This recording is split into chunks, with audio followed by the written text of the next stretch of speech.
পরবর্তী সময়ে বাংলাদেশের বিভিন্ন ক্যাম্পাসগুলোতে আমরা গোপন তৎপরতার মাধ্যমে যারা বাংলাদেশের রাজনীতি কায়েম করেছে, বিশেষ করে 5 আগস্ট পরবর্তী সময়ে তারা বিভিন্ন গোপন তৎপরতার মাধ্যমে শিক্ষার্থীদেরকে বিভ্রান্ত করার অপচেষ্টা করছে। এবং আমরা দেখলাম যে গত 2 দিন আগে ঢাকার চকবাজারে একটি মর্মান্তিক এবং অনাকাঙ্ক্ষিত একটি হত্যাকাণ্ড হয়েছিল। সে হত্যাকাণ্ডকে জড়িয়ে কথিত সাধারণ শিক্ষার্থীদের ব্যানার ব্যবহার করে তারা সাধারণ শিক্ষার্থীদেরকে বিভ্রান্ত করে বাংলাদেশ জাতীয়তাবাদী ছাত্র দলের বিপক্ষে মব তৈরি করেছে। এবং অত্যন্ত দুর্ভাগ্যজনক সেটি হচ্ছে আমাদের দলের ভারপ্রাপ্ত চেয়ারম্যান জনাব তারেক রহমানের নামে তারা বিভিন্ন প্রোপাগান্ডা করেছে। আপনারা জানেন যে গত এক সপ্তাহের মধ্যে বাংলাদেশে আরও কয়েকটি হত্যাকাণ্ড হয়েছে। বিশেষ করে খুলনাতে যুবদলের আমাদের একজন সহযোদ্ধাকে গুলি করে হত্যা করেছে এবং তার মৃত্যু নিশ্চিত করতে তার রগ কেটে দেওয়া হয়েছিল।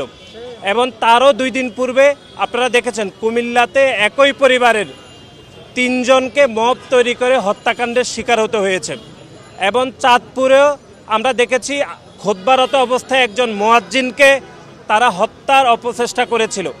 কিন্তু আপনি দেখবেন এই 4টি হত্যাকাণ্ড হয়েছে গত এক সপ্তাহে, কিন্তু 4টি হত্যাকাণ্ড নিয়ে কোনো শিক্ষার্থীদেরকে তারা বিভ্রান্ত করে নাই। শুধুমাত্র চকবাজারের হত্যাকাণ্ড নিয়ে তারা গোপন তৎপরতার মাধ্যমে গুপ্ত সংগঠন ছাত্র শিবিরের বিভিন্ন বট আইডি থেকে তারা বিভিন্ন প্রোপাগান্ডা করে বাংলাদেশের সাধারণ শিক্ষার্থীদেরকে বিভ্রান্ত করার অপচেষ্টা করছে। সুতরাং তারই প্রতিবাদ এবং শিক্ষা প্রতিষ্ঠানের স্বাভাবিক শিক্ষার পরিবেশ নিশ্চিত এবং আইন শৃঙ্খলার পরিস্থিতি উন্নতির জন্য আজকে আমাদের নয়াপল্টন থেকে প্রেস ক্লাব হয়ে ঢাকা বিশ্ববিদ্যালয় হয়ে আমরা শাহবাগ অভিমুখে আমরা বিক্ষোভ মিছিল এবং সমাবেশ করব।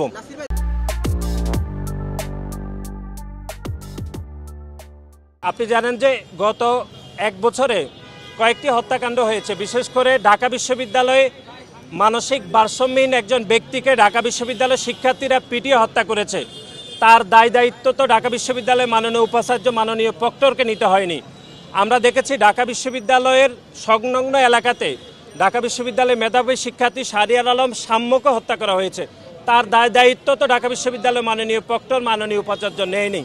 এবং আপনি দেখেছেন যে বেসরকারি বিশ্ববিদ্যালয়ের শিক্ষার্থী পারভেজকেও বৈষম্যবিরোধী ছাত্র আন্দোলনের কয়েকজন সন্ত্রাসী প্রকাশ্যে কুপিয়ে হত্যা করেছে। তার দায়িত্ব কিন্তু বৈষম্যবিরোধী ছাত্র আন্দোলনের নেতৃবৃন্দ নেয়নি।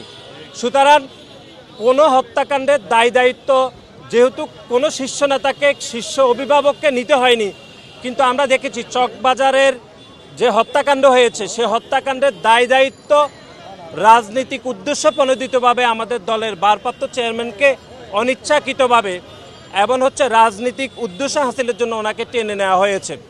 আমরা মনে করছি যে গণপ্রজাতন্ত্রী বাংলাদেশ সরকারের প্রধান উপদেষ্টা সহিত আমাদের দলের ভারপ্রাপ্ত চেয়ারম্যান জনাব তারেক রহমানের যে একটি ঐতিহাসিক বৈঠকের পরে বাংলাদেশের রাজনৈতিক পরিস্থিতি যখনই একটি সুবাতাস বইছে এবং বাংলাদেশের মানুষের অভিভাবক হিসাবে বাংলাদেশ জাতীয়তাবাদী দলের ভারপ্রাপ্ত চেয়ারম্যান জনাব তারেক রহমান যখন অত্যন্ত আস্থাশীল জায়গায় রয়েছে, ঠিক তখনই গোপন সংগঠনের সন্ত্রাসীরা এবং বিশেষ করে জামাতের কিছু নেতাকর্মীরা আমাদের দলের ভারপ্রাপ্ত চেয়ারম্যানের প্রতি ঈর্ষান্বিত হয়ে তারা বিভিন্ন প্রোপাগান্ডা করছে এবং বাংলাদেশের সাধারণ শিক্ষার্থীদেরকে তারা বিভ্রান্ত করে বিভিন্ন স্লোগান দিচ্ছে।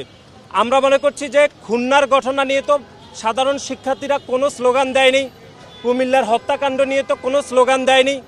আমরা চাঁদপুরে যেরকম একদম নৃশংস ঘটনা ঘটেছে, ইমামকে কুপিয়ে হত্যার চেষ্টা করা হয়েছিল, সেখানেও তো কথিত সাধারণ শিক্ষার্থীরা কোনো ধরনের স্লোগান দেয়নি। সুতরাং চকবাজারের ঘটনায় স্লোগান দেওয়ার উদ্দেশ্যই হলো রাজনৈতিক উদ্দেশ্য হাসিল এবং এটি গোপন সংগঠনের নেতাকর্মীরা বাংলাদেশের সাধারণ শিক্ষার্থীদেরকে মব তৈরি করে বিভ্রান্ত করার অপচেষ্টা করছে।